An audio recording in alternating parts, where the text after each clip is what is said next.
सुबह की भागदौड़, बच्चों का टिफिन बनाना, घर के काम करना, बच्चों को लंच देना और उसके बाद दिन भर की तैयारी करना, लंच प्रिपेयर करना और फिर डिनर की तैयारी करना, इन सब में टाइम कैसे बीत जाता है पता ही नहीं चलता। और अगले दिन फिर वही रूटीन। कभी कभी ये बोरिंग भी लगने लग जाता है, लेकिन अगर सच में सोचा जाए तो ये बोरिंग काम नहीं है। अगर इसे प्लानिंग के साथ किया जाए तो यही काम इंटरेस्टिंग लगने लगता है। बस आपकी प्लानिंग होनी चाहिए। हम थकते कब हैं? जब हम बिना प्लानिंग के कोई काम करते हैं और रोज ही वही रूटीन फॉलो करते हैं, जो कि डेली डेली करते करते हम कभी कभी बोर भी हो जाते हैं। लेकिन अगर किसी काम को प्लानिंग के साथ किया जाए और अपनी एनर्जी के साथ किया जाए तो वो काम हमें इंटरेस्टिंग लगने लगता है। तो चलिए, आज मैं ऐसे ही कुछ प्रोडक्टिव काम आप लोगों के साथ शेयर करने वाली हूँ। आई होप वीडियो आप लोगों को जरूर यूजफुल लगेगा। अगर जरा सा भी पसंद आता है तो मेरे वीडियो को लाइक और सब्सक्राइब जरूर कीजिए। तो चलिए वीडियो शुरू करते हैं। तो देखिए, सुबह मैंने लंच बनाया, बच्चों के लिए टिफिन पैक किया, बच्चे गए और अब मैं अपना नाश्ता कर रही हूँ, जो कि है स्प्राउट्स। मैं डेली कोशिश करती हूँ कि मैं कोई हेल्दी नाश्ता लूँ और आज मुझे करनी है बाथरूम और किचन की डीप क्लीनिंग, तो दोपहर के लंच की भी तैयारी मैं कर लूंगी। तो स्प्राउट्स को मैंने, देखिए, कच्चा खाने से कई बार डाइजेस्ट नहीं होता है, तो मैं उसको थोड़ा सा बॉयल कर लेती हूँ और उसको बॉयल किया हल्का सा, बस थोड़ा सा ही स्टीम करना है और एक बॉयल आने पर आप उसको छान कर निकाल लीजिए। कुछ उसमें अपनी मनपसंद सब्जियां डालिए, जो भी मैंने तो खीरा और टमाटर, प्याज, हरी धनिया, यही सारे चीजें डाली हैं। और बस एक चम्मच हंग कर डालकर उसको एक अच्छी से सैलेड की तरह आप बनाइए। उसमें आप थोड़ा सा चाट मसाला, थोड़ा पेरी पेरी मसाला डालिए और इस तरह से ये बहुत ही अच्छा टेंगी टेस्ट वाला आपका ब्रेकफास्ट रेडी हो जाता है, जो काफी देर तक भूख भी नहीं लगती और खाने में भी हेल्दी है। उसके बाद देखिए, मैं दोपहर की तैयारी के लिए आज मैं कढ़ी बना रही हूँ, क्योंकि आज मुझे करना है काफी काम और मुझे दोपहर में, मुझे पता है मुझे टाइम नहीं मिलने वाला है आज लंच बनाने के लिए, तो आज मैं बना रही हूँ कढ़ी। तो उसके लिए देखिए, मैंने पकौड़े बनाकर रेडी कर लिए हैं पहले और इसी कढ़ाई में मैं बनाऊंगी कढ़ी। तो दोपहर की अगर लंच की तैयारी रहेगी तो मुझे ज्यादा बर्डन नहीं होगा, क्योंकि मुझे पता है आज ढेर सारा काम है। तो देखिए, उसके लिए मैं कढ़ी बना के रख लूंगी, तो राइस ही बनाने रह जाएंगे, तो थोड़ा सा काम इजी हो जाएगा।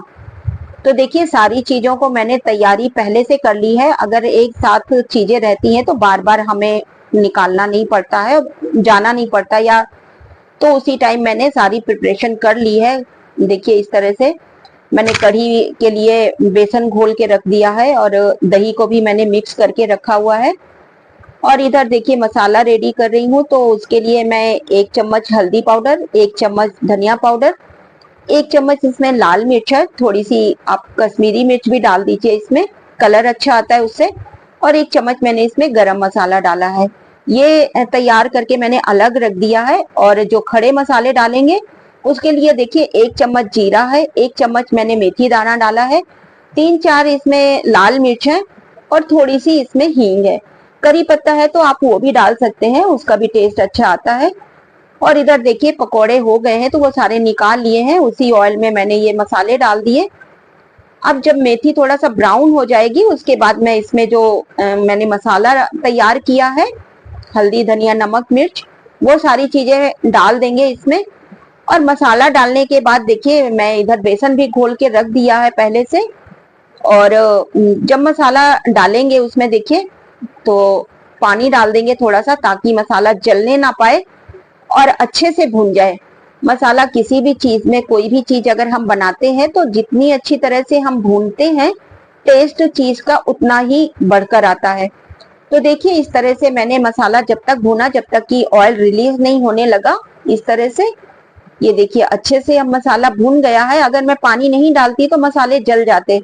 अब इसमें दही डाल दिया है, फेंटी हुई दही आप डाल दीजिए और बस इसको चलाते रहिए। थोड़ा पानी ऐड कीजिए इसमें और लगातार चलाते हुए, जब तक ये बॉयल ना हो जाए तब तक आप इसको चलाते रहिए। जब एक बॉयल आ जाए तब आपने बेसन घोल के रखा हुआ है वो इसमें ऐड कर दीजिए, इस तरह से देखिए। और ये मैंने बेसन ऐड कर दिया और जितना आपको पानी चाहिए उसके अकॉर्डिंग आप इसमें पानी ऐड कीजिए और बस थोड़ा सा स्लो करके सिम आंच में इसको पकने दीजिए। कढ़ी धीरे धीरे जितनी कढ़ती है उसका स्वाद उतना ही अच्छा आता है। और बस इसमें इसी टाइम पकौड़े डाल दीजिए और इसको पकने के लिए छोड़ दीजिए। तो देखिए जब तक मैं अपनी दूसरे काम करूंगी तब तक ये मेरी कढ़ी रेडी हो जाएगी और चावल भिगोकर मैंने रख दिए उधर। अब ये मेरा दोपहर का लंच की तैयारी तो हो गई। अब चलिए शुरू करते हैं, अपनी तैयारी करते हैं। मैं पहले किचन साफ करूंगी। काफी दिन हो गए, वाइट वॉश हुई थी तो तब से वो लोग भैया लोग ही साफ करके गए थे कबर्ड, तब से मैंने दोबारा किया नहीं, मुझे टाइम नहीं मिला और काफी इसके कबर्ड गंदे हो गए। तो आज मैं बाहर बाहर से ही क्लीनिंग करूंगी। तो उसके लिए देखिए मैंने एक क्लीनिंग बास्केट बना रखी है जिसमें कि कुछ मेरे होममेड क्लीनर है और कुछ मार्केट के लाए हुए हैं। तो इस तरह से मैंने एक बास्केट बनाई है। अगर आप चाहें तो इस तरह से कार्डबोर्ड के डब्बे में भी आप अपनी इस तरह के चीजें रख सकते हैं। और ये कुछ टूल है, एक मॉप है और एक ये लॉन्ग स्टिक वाला झाड़ू है, इससे जाले वगैरह साफ कर सकते हैं। कई बार कई जगह पे हमारे हाथ नहीं पहुंच पाते हैं ऊपर, तो हम इस मॉप के सहारे बहुत अच्छे से क्लीनिंग कर सकते हैं। अब देखिए एक ये मिस्टर मसल्स है जो कि आता है क्लीनर। काफी दिनों से मैं यूज कर रही हूँ इसको। तो जो इसमें जिद्दी स्टेन होते हैं, हल्दी वगैरह के दाग लग जाते हैं या ग्रीस के दाग होते हैं, वो बहुत आसानी से इससे निकल जाते हैं। तो बस इसको मैंने पहले स्प्रे कर दिया थोड़ी देर और उसके बाद 5 मिनट के लिए छोड़ दिया और इसी मॉप से मैंने देखिए सारे जगह अच्छे से सफाई कर दी इस तरह से। तो ये मॉप बहुत काम आता है। आप फ्लोर क्लीन तो कर सकते हैं इससे, लेकिन इस तरह जो ऊपर जहां पर हाथ नहीं जा पाते हैं उन जगह की भी इस मॉप के थ्रू आप बहुत अच्छे से क्लीनिंग कर सकते हैं। तो इस तरह से देखिए मैंने सारे जगह क्लीनर डालकर और अच्छे से मॉपिंग कर दी। तो ये और इस मॉप की खास बात यह है कि जब गंदा हो जाए तो आप इसको निकाल कर ये रिमूव हो जाते हैं और इसको आप वॉशिंग मशीन में डालकर या हैंड वॉश भी कर सकते हैं। तो ये बहुत अच्छा है और कई कंपनी में आते हैं ये, बल्कि गाला का ये सबसे अच्छा आता है। काफी पुराना है मेरे पास, बास्केट के साथ आता है ये। इसमें मॉपिंग भी हो जाती है अच्छे से और ये ऊपर की सफाई के लिए भी बहुत कंफर्टेबल होता है। तो काफी टाइम पहले मैंने इसको लिया था। हाँ, कई बार मॉप खराब हो जाते हैं तो ये बाद में दोबारा से मिल जाते हैं और इनको लगाना भी बहुत आसान है और एक साथ आप कई मंगा सकते हैं और अलग अलग जगह के लिए आप अलग अलग मॉप को यूज कर सकते हैं। इसके जो रिफिल होते हैं वो अलग से मिल जाते हैं। तो इस तरह से देखिए मैंने इसके सहारे काफी काम आसान हो गया। मेरे सारे कैबिनेट साफ हो गए ऊपर के। अब ये देखिए किचन की विंडो है, ये मेरी गैस टॉप के पास ही रखी हुई है तो ये काफी ग्रीसी हो जाती है। तो उसी क्लीनर से मैंने इसको भी अच्छे से साफ कर लिया। मिस्टर मसल एक ऐसा क्लीनर है जो आपके जो ग्रीस के दाग होते हैं वो भी बहुत आसानी से निकाल देता है। तो इस तरह से वो ये सारी चीजों को मैंने अच्छे से ग्रिल और जो भी उसके ग्लास वगैरह थे वो सारे साफ किए। अब देखिए सफाई के साथ साथ कई बार ऐसा होता है किसी की ये फ्रेम जो ग्लास लगा है विंडो में, उसका फ्रेम एक साइड का टूट गया है, थोड़ा सा निकल गया है।